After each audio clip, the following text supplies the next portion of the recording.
Hi, everyone. My name is Kirk Bachman, and welcome back to The Ultimate Dish.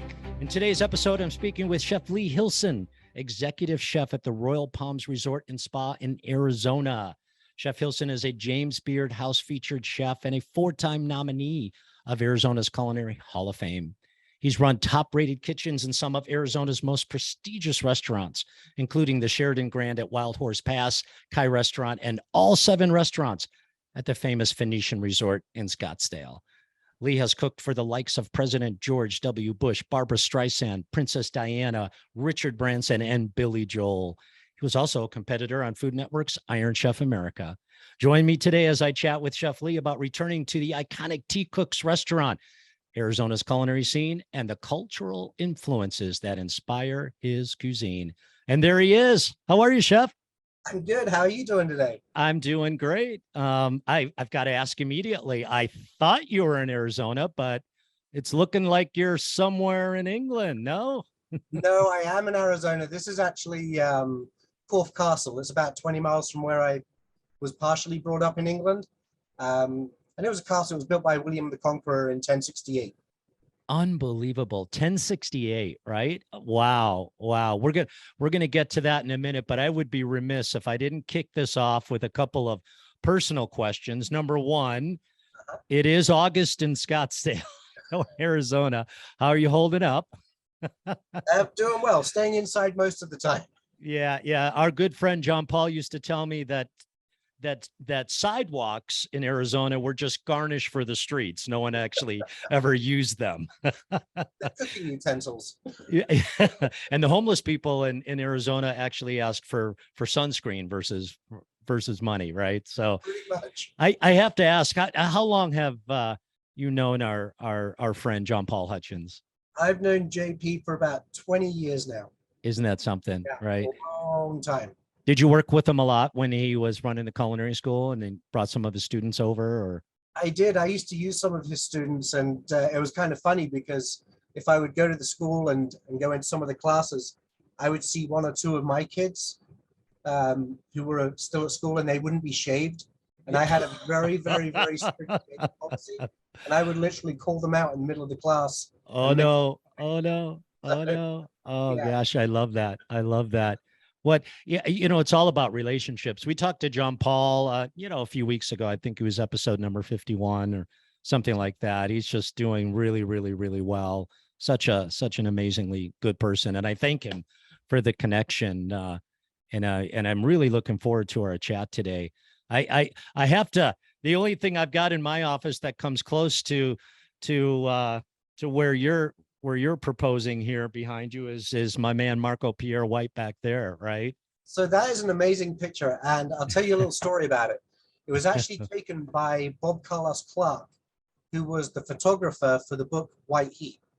And the reason I know that is, well, one, I have the book, one of my biggest regrets was never getting it signed. But I used to live with Gordon Ramsay, and he had a big picture of Mandy White signed by Bob, which was also taken. It was obviously taken by Bob, but Mandy White was a model who was dating Bill Wyman at the time, I believe. From Rolling Stones, yeah. So, but yeah, whenever I see pictures of Marco, 9 times out of 10, they're from obviously White Heat, and Bob took the photos. No, I just love it, and I love having. I'll tell you the story of this. Obviously, anyone in the culinary world, has heard of or read, or has celebrated, Marco Pierre White. And so, several years ago, not quite a decade, call it 7 or 8 years ago, I was in Dublin with my wife. It was her birthday weekend, and we're walking down the street for no particular reason. And I was literally telling her about Marco Pierre White. I was telling her about, White Heat and how it influenced and how young he was when not only he won his Michelin stars, but he gave them back. I mean, he did so many things that we just were unheard of. If you don't enjoy my meal, kindly leave type of attitude. So we're walking down the street and I look across the street and I'm like absolutely stunned. There is a restaurant called Marco Pierre White Steakhouse. It had just opened up in Dublin. So we pop over They, of course, were packed that night, didn't have any room. So we made reservations for the next night. Surprised that we got in. He wasn't there, but this is the menu. This is the actual menu. It's, his likeness on the outside. So I was sure to grab a few of those, and it's been framed in my office for years. And I would say that 50% of the chefs that come on to chat with me have to say something about Marco Pierre White. I absolutely love it. I just love it. It's an amazing picture, and it's so funny because I remember when he used to phone up Gordon, and like if I answered the phone or something like that, and Gordon was out, he was so eloquent, but like just when he talks, he's like, "So where do you work?" And you're like, "Oh, I work at Roux Patisserie." He's like, "Oh, you're a Roux boy. I can talk to you then." Like you have to be in that click with him for him to talk to you. Back then, I mean, it was a different thing. It was more of a joke. And then the pastry chef at the Phoenician, Roy Pell, who's actually good friends of mine, he actually used to work with Marco at his restaurant there. I just love the networking. So did you work with Gordon Ramsay or for Gordon Ramsay? We were roommates. Him and Steve and Terry used to have a flat, and I used to live with Gordon. And that's even better. That's even better. And then I did a stage over in France for 3 weeks, and me and Gordon actually were on the same stage. He flew out. We flew out together. Unbelievable. He's got this persona, right? But everyone you talk to that has done something with him, hung out with him, worked for him, just reminds us that he's a sweetheart. He was, believe it or not, one of the nicest people. My mum actually came up to London to visit one weekend, and we're chefs. We had no money. And so him and Stephen had this two-bedroom flat. Him and Stephen had one room, and then the other room was like 3 sets of bunk beds. I worked at Roux Patisserie, so I would get home about 1 o'clock, 2 o'clock in the afternoon.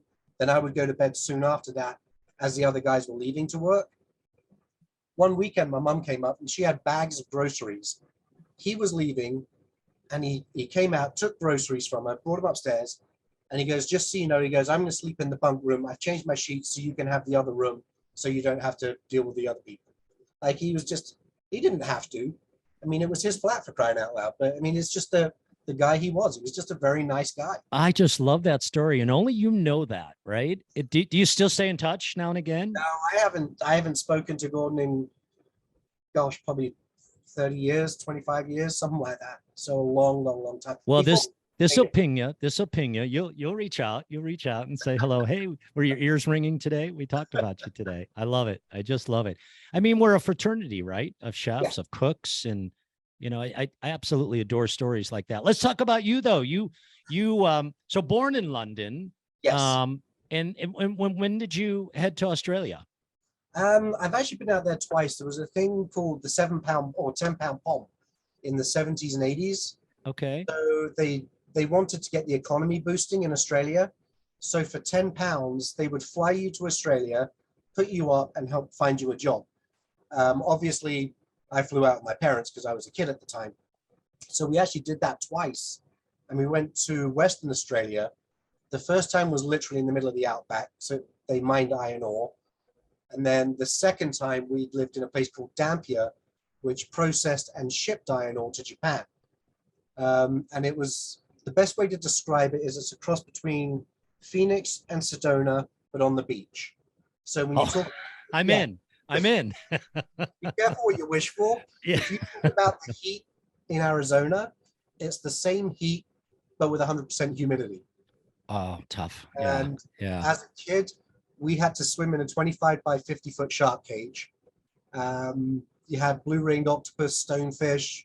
But you used to swim anyway because you were a kid. You didn't care. Yeah. Wow. Coming back to the humidity.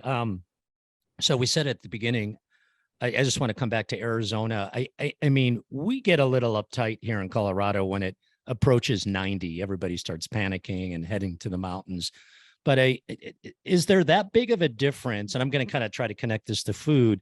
So 120 degrees outside, no humidity. So it's just like, it's an oven, right? It's just hot. How do you have to pivot in the kitchen and don't say more AC. Because I imagine there's a lot. Yeah, I mean, but things like that, if you think about it, if you're doing anything baking wise or sugar wise, I mean, if there's a humidity, I mean, sugar is like hygroscopic, so it takes in moisture. So Yeah, to yeah, do sugar work, any kind of like sugar blowing, it's very hard in yeah, 100 degrees or 100% humidity. If you're baking, then obviously the flour, how the texture of the flour is going to change due to the humidity. So you may set back a little of the liquid out when you're cooking. And so there's all these different things. There's a lot of key factors. yeah. There's a learning curve too, I'm sure, when folks come from Oh, different parts of the country. Same thing here with altitude, right? So water's, boiling at a different temperature and all of that. Yeah. One of the things that I discovered back in the day when I used to visit JP a lot was all the bars and the outdoor seating all had these misters everywhere, and it was the most beautiful thing in the world, right? those things it, are just the best. just sit under the mister, sit under the mister. So I've read about and I think it's a somewhat of a cliche, but the Hillson Hotel. So was this the family? So I'm thinking right now that everyone was at your house. So yeah, pretty much. I mean, like I said, we were 10-pound bombs. Second time around, we lived in this place called Dampier, and there was a lot of expatriates. So a lot of them were either single men or single women living in the single men quarters. We were given a house because we were a family. So literally every weekend, my parents would host a barbecue or cook, and everyone would come over and take in turns and cook different things. And that's really how I got into cooking, because there was one guy called Steve. I remember standing there watching him marinate steaks, and then he'd come over with like these jumbo shrimp and he'd be grilling those. And my dad was making marmalade or ice cream. And so it was just a very much a communal thing. If you can imagine Thanksgiving with all your family, it was like that every weekend, but with workers. So I just love that. I love that. So give me the age at that time. How old are you now? I was probably about 6 or 7 years old. Okay, so very, very young. So at this young age, did you think about being a cook, or you just really liked cooking? I wanted to be a chef at that age. Oh, I love it. And I I just love it. remember the first thing I ever made, I took flour and water, mixed it together and made like a dough, put ketchup on it and some cheese, made a pizza, and obviously it's the best pizza my parents ever had in their life. Of course. Yeah. So because it has to be. So that's how I just loved the whole thing there. Like I said, I was watching Steve and my dad and my mom, like everybody cook, and I just fell in love with it, and it was what I wanted to do. And that's such a common thread with chefs and cooks, right? That they watched their grandparents, they cooked with their family. There was hospitality, the culture of hospitality. That's just such a great story. Now, I'm not going to let you slip by here by just calmly mentioning the Roux Brothers. So I mean, these are the Roux Brothers, right? So you mentioned Roux Patisserie. Was that part of The Gavroche? Yeah, La Gavroche. Yeah, yeah, Um, yeah. no. So the Roux Brothers, they had about 7 or 8 places in London at one point. So they Okay. had Le Gavroche, they had Gavers, obviously Waterside, um, Tartan. They had quite a few different places. And I staged at Le Gavroche for about a month, and I worked at Roux Patisserie for about 2 years. Wow. Wow. Yeah, and I was very fortunate. One of the chef de parties was a guy called Eric Lanlard, who is probably one of the top pastry chefs in London or in England now. He actually made the Queen Mother's birthday cake for one time. He has a company called Cake Boy in London. He does a whole bunch of stuff for Richard Branson. I believe he does the desserts on Britannia or Wow. Wow. the stuff. It is whatever it is. But yeah, he was a phenomenal pastry chef. So working alongside with him was just amazing. I can't wait for the documentary or the book to come out. I mean, you're roommates with Gordon Ramsay. You're hanging with Albert and Michelle Roux. I mean, what was that like? Did you have the opportunity to engage with Gosh, yeah. them quite a bit? I remember when I handed in my notice, I went and saw Albert, And it was financial. That was the reason I left, because the pay wasn't great. You got paid in knowledge, and it was very expensive to work in London, and also to live in London. So I went back in the day about £3,000 in debt working for them. And I walk into Albert's office and I'm like, chef, I have to leave. And he was actually called Papa Roux. Everyone called him Papa. And it was like, I have to leave. He's like, well, why? I said, I just can't afford to work with you. First thing he does, put his hand in his pocket and pulls out a wad of money. Oh, gosh. And he goes, how much do you need? You can pay me back. And I'm like, well, that doesn't help me because I still have to pay you back. So, yeah. So I ended up leaving, but just a super humble, nice guy. And then many, many years later, I'm working here at Tea Cooks, and Paul Zandopoulos, he was our maitre d', phenomenal guy. He comes running in the kitchen. He couldn't pronounce his name. He goes, we have a chef. His name is Michael Roux. He's at the restaurant. We have to do something nice. I'm like, are you talking about Michelle Roux? He's like, yes, Michael Roux. So I went out and saw Michelle, and I'm like, I don't know if you remember, but I used to work for you and your brother at Roux Patisserie. I was with Eric Dunlard. I'm like, the executive chef, we used to call him Bulldog, because he looked like a bulldog, and if you did something wrong, I mean, all hell broke loose. Bulldog, and that was the if you came in all like bulldogs here. So like I worked with Bulldog, and he's like, yeah, he goes, I remember the teams. He goes, I remember names, not faces, but I was just blown away when he came in for dinner, and he had no idea I was here, and he just happened to be in town. Isn't that something surreal? It's a small world. So you worked as a pastry chef for over a decade. I mean, first and foremost, pastry. I'm really curious, and the students and graduates and alumni that listen will be really interested in hearing this. How did that? So two-part question. We'll start with, how did that experience, and I think my father is a master pastry chef, so fourth generation. I certainly know how his background impacted my love for cooking and my goal to stay out of his way in the kitchen. How did that impact or inform your role later in life as an executive chef? Well, the main reason I wanted to be a pastry chef first is, and I was a pastry chef, I did pastry for 12 years, is so that I had a good firm background knowledge rather than just going to school and having the essential knowledge. I got to know a little bit more, a little bit deeper, because pastry chefs are very hard and sought after. And they also like to keep their knowledge. They don't want to share it. Yeah. It's very skilled. But I could go into a pastry chef and say, hey, can we do this and do this? And to put it blunt, I couldn't be bullshitted because I actually knew what could be done and couldn't be done. Yeah. So they knew I was able to stand my ground, and I knew what I was talking about. That said, I'm no Roy Pell at the Phoenician anymore, because I haven't, been in the pastry as long as him, and things have changed. But I still have a very, very good understanding and a background knowledge on different things, whether it's baking, doing entremets and things like that. So sugar. So I still have a very good understanding. And I think that was very important for me, was wanting to know that I had a good foundation for pastry and then go into a kitchen, because it was easier back then to go from pastry to kitchen than it is to go from kitchen to pastry.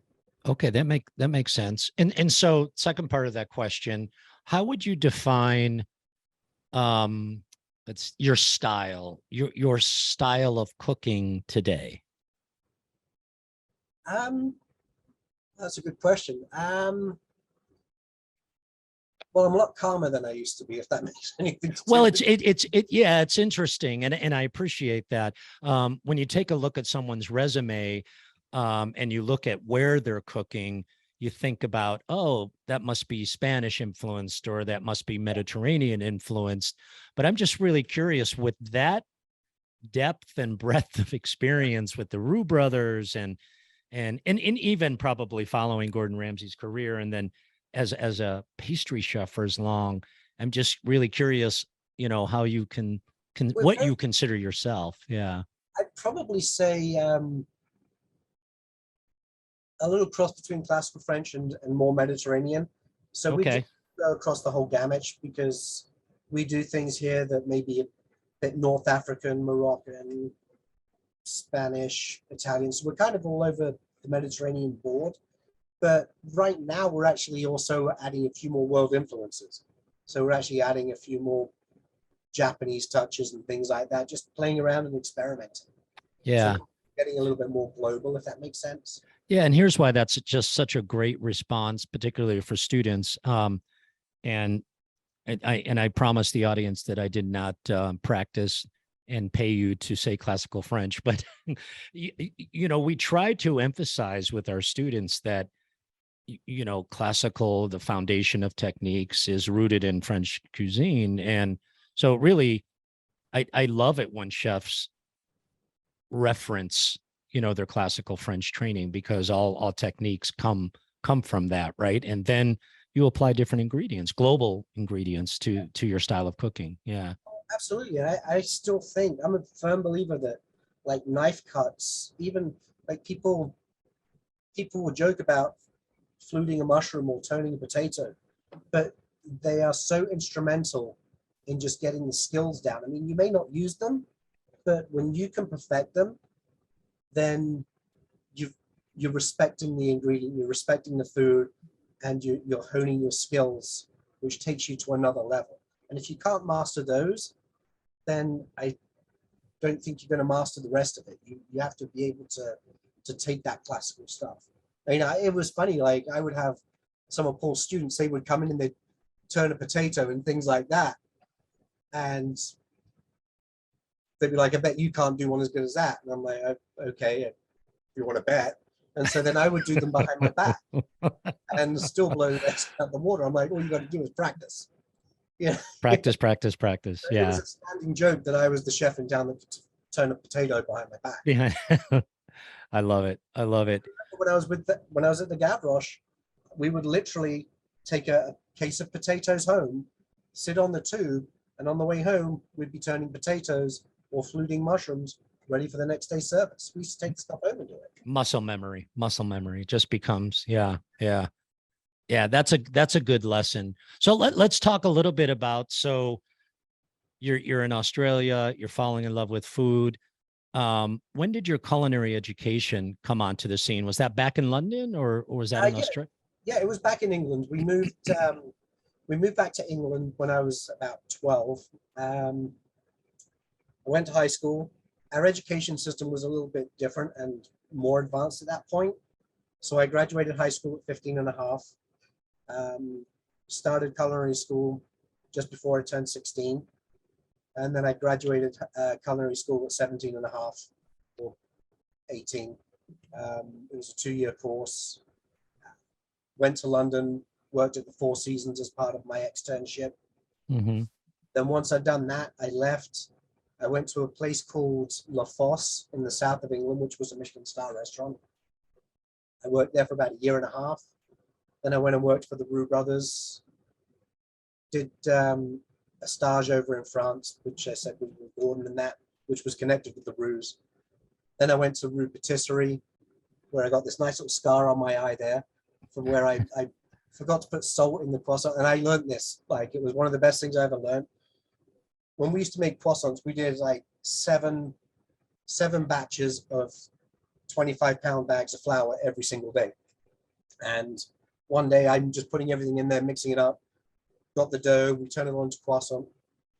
We had this batch of croissants that we used to make for, like, it was for Harrods, Fortnum Mason, everything, all the top shops. And this one set that I made, it was like very opaque, and I forgot to put the salt in it. So they were disgusting. Bulldog went absolutely ballistic, picked up a pot, threw it at me. I ducked, hit my head on the counter and cut my eye. It started bleeding. I just wiped it up and I'm like, sorry, chef, let me clean up and I'll get another bat. What can I do next? Like, it was just like, I'd screwed up so bad and I knew it. And the thing I learned from that, he took me to one side after beating me. He's like, okay, what's the first thing you put in? I'm like, I've been putting in flour. He goes, no, salt. Salt. Salt in the bottom of the bowl so you can see it, you know it's in there. You know, because it even looks a little bit different from the sugar. So you know you've got salt. It's always the first ingredient. So it's always the thing I've learned. Salt is always the first thing when baking. That sounds like a chapter in the book for sure. Can't throw pots and pans in the kitchen anymore, but No, what a memory. Yeah, we're not even allowed to raise our voice. So. No. So I'd love, so one of your first positions as a chef was at the Royal Palms, and then you became the executive chef. What was that like? So 18 years old, coming out of culinary school, did you realize that your resume was as impressive as as that pot was flying? Did you realize what you were in the midst of experiencing, and then that would all be put to work shortly? Yes and no. I mean, like, it was always a goal to work for people like the Roux Brothers and things like that. And then when you're in it, you're what's called a Roux boy. And a lot of the guys would actually get a tattoo of Le Gavroche either on their arm or on their leg. Oh, really? Yeah, it was Really? kind of one of those things that people would get. I never actually did it. I didn't get a tattoo until I was like in my mid-20s. But so people would do that. And then the first time I came to the States when I was 18, I guess I didn't realize how global it was, because people were like, oh, wow, you were a pastry chef with the Roux Brothers. And I'm like, yeah, how do you know them? And I didn't realize, even though Michelle was an MOF and things, it just didn't click. And I guess to this day, I still don't, like, people like, oh, wow, your resume's off the chart. And I'm like, well, I don't see it that way. I just see it as I've worked. Yeah. I've never really seen it as this impressive resume. I've never seen it that way, and I still don't. Well, that's because you're incredibly humble, but it's such a great story. I have Michelle's book here somewhere. I mean, it's brilliance, right? It's how many Michelin stars between the two of them? I mean, I don't know how many they had. I mean, it was a lot. Yeah. So then you're at this is a fascinating piece. I want to make sure I get this right. So you're at T Cooks for over a decade, and then you leave for an even better opportunity, I guess, at Kai, right? 5-star restaurant, and then you come back. What is that journey like? Was it time for you to step aside? When you stepped aside, took on this other challenge, did you always think, I'll be back? Well, yes and no. I mean, like, when I left here originally, I went to the Phoenician, where I was there for a few years. Okay, in between Yeah. Kai. Okay. Which was absolutely phenomenal. I mean, working in a hotel that scale. And then Rick Boyer, who was the executive chef, because I went as the exec sous. Rick Boyer, who was the executive chef, was outstanding. So I learned a lot on, like, especially how to oversee a property that size. Mm-hmm. But up until then, I've still never really done a lot of banquets. So Wild Horse Pass, Sheraton Grand at Wild Horse Pass, they had an exec sous position open. So I transferred over, and I oversaw mostly banquets, but also the resort. I get to sort of like oversee that along with Chef Thomas Reardon, who's, again, amazing. And then at the time, the chef up in Kai was Ryan Swanson, who was this young guy. And I honestly, I sit back and I think to myself, if I had half the talent at his age that when I was that young, I would have been like so flawed. I mean, the guy was just such an amazing talent, phenomenal. So like, I'd get to go up in Kai, but you got this young kid running it, and I'm just standing there like, this guy's amazing. So it was phenomenal seeing that. And again, I just kept learning, obviously. Well, again, the humility. I love how you're just able to step back and constantly learn. Do you feel like you're still learning? Oh, always. I mean, I came back to the Royal Palms, and the Royal Palms is an amazing place. It's like a family, and I always say it's the biggest, smallest place you'll ever work, but it's very much like a family. And a lot of people come back here. Like, my executive sous chef is Maria Ryan, and she was actually one of my cooks many, many years ago when I first started here. And then she left, went to California, came back. I brought her on as a PM sous chef, or when she came back just before the pandemic. And then the pandemic hit, she came back, then she became my exec sous. And I watch her cook and her flavor profiles. And it's just amazing seeing how she's grown. And she pretty much runs the menus now. Like she oversees them all. And she's like, hey, chef, can I do this? Can I do this? She'll do it up to taste. I'm like, yeah, go with it. You know, and then there may be the odd thing where I might say, hey, maybe if we did this. But generally, I don't have to do anything because she's got such a good grasp on what she's doing. And it's one of, again, she was from Scottsdale Culinary. Oh, wow. Yeah. And so, again, great basis. And she's just amazing at what she does. She's fantastic with the team. But it's so funny because sometimes if something happens in the kitchen, she's like, gee, chef, I'm like, you'd have lost your shit years ago. And nowadays I'm like, hey, okay, let's take it as a learning opportunity. So you mentioned that people come back. What was the draw to bring you back? I think it's probably one of the most beautiful properties. I mean, it's absolutely gorgeous. It's a small 119 Mediterranean Spanish inspired property. It was a historic house, which then grew. It's Tea Cooks itself is a phenomenal restaurant.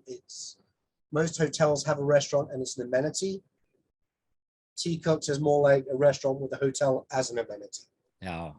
So it's like the opposite side of a triangle. I happened to meet my wife here. And a lot of people have met their partners here, like Maria, her husband, she met here. Yeah. So I think it's just one of those places that's dear to people's hearts. And part of your family. Yeah. Like the Hillson Hotel. Yeah, like the Hillson Hotel. So I'm curious, coming back, connected sort of to that, how do you approach a new role or even a recurring role now in your career versus, when you were much younger, moving from, you knew you needed to leave the Roux Brothers, one to grow, and two, you were going broke because it's expensive to live there and work there. But how have you changed as you take on a new role? Probably I've become more humble. I mean, back in the day when you thought of Tea Cooks, I mean, it was, and I don't mean this in any big-headed way, it was like you thought of Tea Cooks or the Royal Palms, my name was synonymous to it. It's like if you think of Lons, Jeremy Pacheco, that's who you think of. So everywhere has these places. You think of Sanctuary, it's Bo McMillan. It's Bo, yeah. Everyone has these names and is drawn to it. And I guess we all had it. It was our first roles as executive chef in these type big places. And so we wanted to put our stamp on it, our names. Even though we had a team around us, that we wouldn't be able to do it without them. And you always recognize that, but you always stood back and like, okay, the place is about me, Tea Cooks, and the team.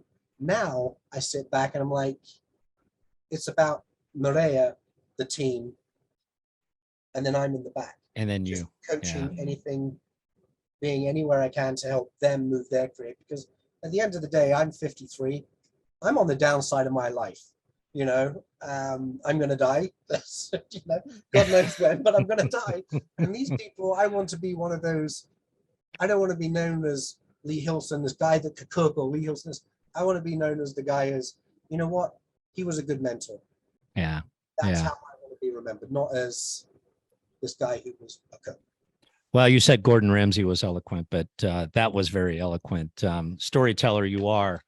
I want to come back to, you mentioned Bo, and, through the years, I spent a lot of time with John Paul, obviously, and he was always talking about the food scene and the people, in Arizona, Scottsdale, Phoenix, so on and so forth. You hear a lot about New York, Chicago, San Francisco, the Carolinas. Talk a little bit about that camaraderie and what you and this network of your friends / chefs, because you're right, it's synonymous, right? Yeah. You think of you think of your background, you think of Bo, you think of Sanctuary, so on and so forth. What makes it so special? I I honestly think it's a city with very few egotistical chefs. Okay. Um, because at the end of the day, we're cooking for guests, we're not cooking for our own egos. And there's very few chefs in this state that are egotistical. Everyone is about supporting everyone.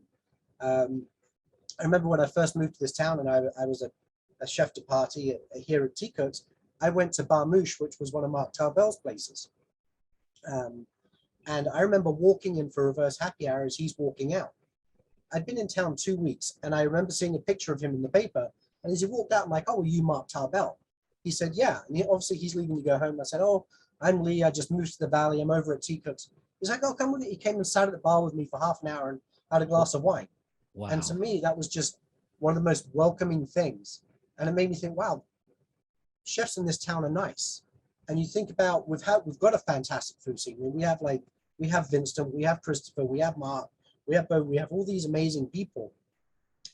And me personally, I think a lot of the exposure for Phoenix or even Arizona has become because of Bo, because he did Food Network first off.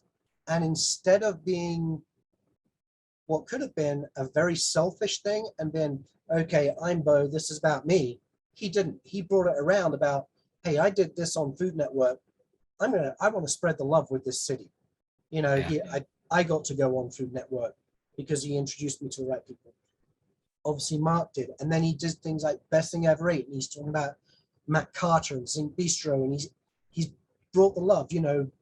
And now he's obviously very good friends with Guy Fieri, and he brings him into like Divers Drive-ins and the best places that I've eaten and things like that. So he's very much about exposing the city and the state for what it is and not about himself.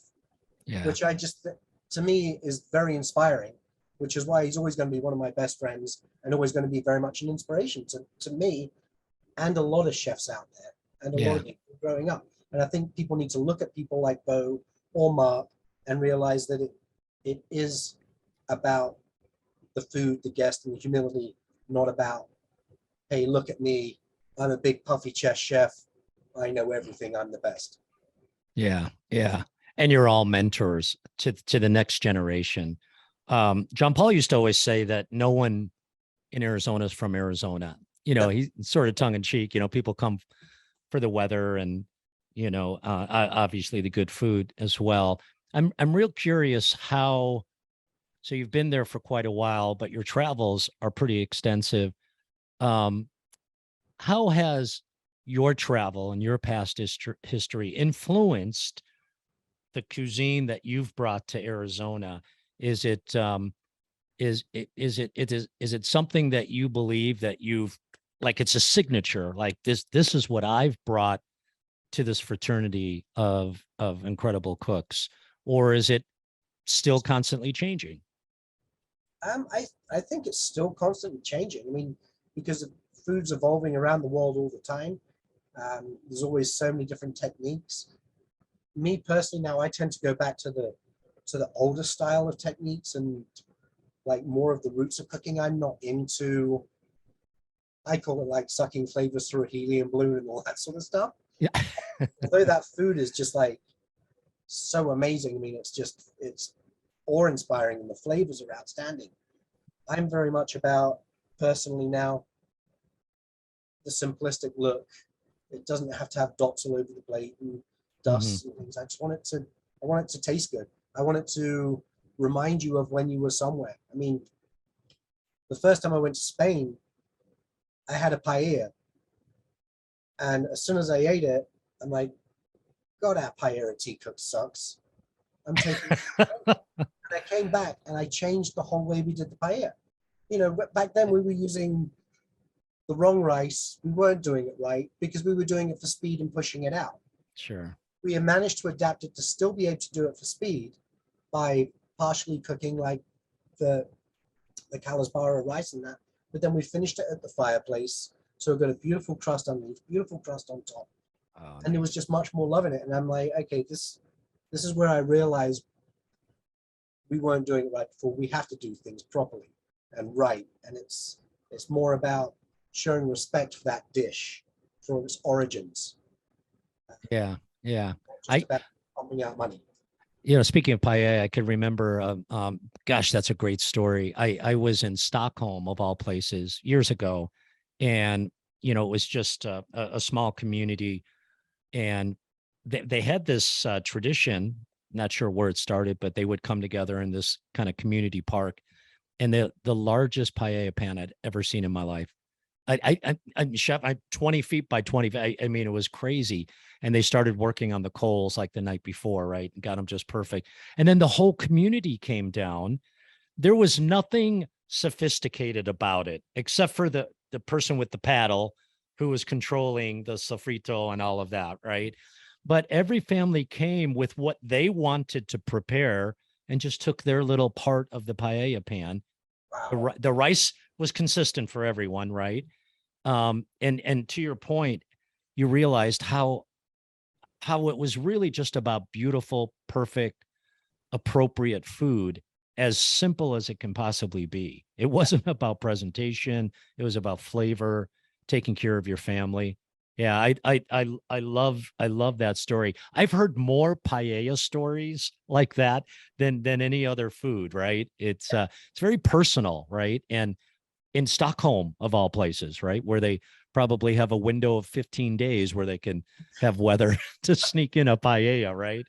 But hey, I gotta have some fun with you too. I don't know if it's true. I was reading an article or an interview that you had done, and you were talking about how you're kind of a movie buff. You like to relax and watch some movies. So totally gonna put you on the spot because I am too. And I'm gonna, you know, come back to John Paul again, who has this incredible love of rock and roll and New York City bad boy, black leather jackets, and he still plays the guitar, right? But one of my favorite movies, and I think JP's as well, is High Fidelity. John Cusack, Jack Black. I'm 22 years old, crazy, and there's a scene in there where it's just perfect, and I do it all the time to try to break the ice. Sometimes when you're having a dinner party or something like that, and it's really simple. It's like top 5 bands of all time. Go. So, so chef, top 5 bands of all time. Go. Like, Or just one. well, for me, it's Bon Jovi, a diehard Bon Jovi fan. I love it. I Love love it. Bon Jovi. Kiss, huge Kiss fan. I like them back in the day.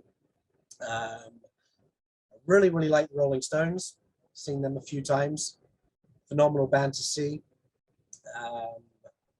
Let's see who else is probably up there. They're probably strange story. Probably I have to say the Backstreet Boys just because I did an event with them. Oh, yeah. With two of the guys, and they were just the most humble people I've ever met. Yeah. Like, And super successful, right? yeah. Yeah. I didn't realize they were the biggest boy band in history. I had no idea. Yeah. Yeah. They just had some songs. Kind of started that whole phenomena of boy bands, Yeah. right? Yeah. Yeah. But they were just, I did this event in Florida a couple of years ago, and they were like, "Oh, Howie and Kevin are here. You've got to come out and say hi." So I go out and say hi. And the first thing they were like, "Oh God, you're the chef. Wow, thanks for coming to do it." I'm like, "You're the Backstreet Boys, and you're talking to me like they were so nice and humble, and like we even stay in touch now. I mean, it was really cool." So I love that. I love that. I love that. Hey, that's a good list. That's a good podium. You can take that back to the kitchen today, blow everybody's mind. All right, guys, gather around, guys and gals. Here we go. Top 5 bands, go. It's really funny because I've sort of moved into country music. I love country music. But when I list my top 5 bands, country music to me is more about individual performers, but you'll laugh because most of mine are from abroad, right? Number 1, hands down, no discussion, U2, followed by the Stones, Beatles, Zeppelin, and Queen. I mean, just rattle it off, right? Yeah. My kids have no idea who I'm talking about, but Have you ever seen Stiff Little Fingers though? I haven't. No. John Paul's probably seen them, but I've seen them in concert a few times. They're phenomenal live. Yeah, right. And have you seen them in Arizona or? I have actually seen them once in Arizona. They played here in Phoenix. many, many, many years ago when Bruce Foxton actually was playing the guitar. I love it. I love it. I love it. And before I let you go, what a great chat today. I don't know if we got to everything. We're probably going to have to do a part two. And I need to get the whole Scottsdale group on a podcast. That would be so fun to talk to all of you at the same time. Maybe John Powell can help me host it. That would be amazing. That would be fantastic. But before I let you go, you know the name of the podcast is The Ultimate Dish. So you've been around the world a couple of times, chef, in your mind, and it could be anything. What is the ultimate dish? Another tough one. Very, very simple. It's got to be the pizza from Naples when I was in Naples. Love it. Love it. It's so simple, but just perfection. And have you replicated it? I can't. I've tried, and many people try. Yeah. Maybe it's part of because of you're there and you're in Naples and you're having pizza, but you realize that out here, like, they don't cut the pizza into wedges over there. It's a knife and fork thing, and it's not smothered with cheese like out here. It's no. Very delicate, and just there's something about it. It's just. No, I love that. I haven't had anybody say that in all these episodes. But that does bring back memories. It reminds me like in Nice in south of France, where there's no place else in the world where you can have a red pepper, stuffed with, vegetables or pork or something. It seems so simple, but it's absolutely delicious and beautiful. And the thing is you nailed it on the head there, is what we do is, as chefs, we evoke memories, whether it's you make something, it's like, oh gosh, I remember when my grandmother used to do this, or I remember when I was in Nice, and that's what food is about. And that's what we do. We just make people's memories. Oh, I love it. I'm going over to see Michel Escoffier in Nice in September. So now I'm even more pumped up. Bring on the peppers. Hey, chef, thank you so much for joining us today. Really, really appreciate it. Best of luck. Continue mentoring, and we'll see if we can make this happen with the Scottsdale team. That'd be brilliant. Thank you for having me. This was so much fun. It was a pleasure. Absolutely. Absolutely. And thank you for listening to the Ultimate Dish podcast, brought to you by Auguste Escoffier School of Culinary Arts. Visit escoffier.edu/podcast, where you'll find any materials mentioned during the podcast, including notes, links, and other resources.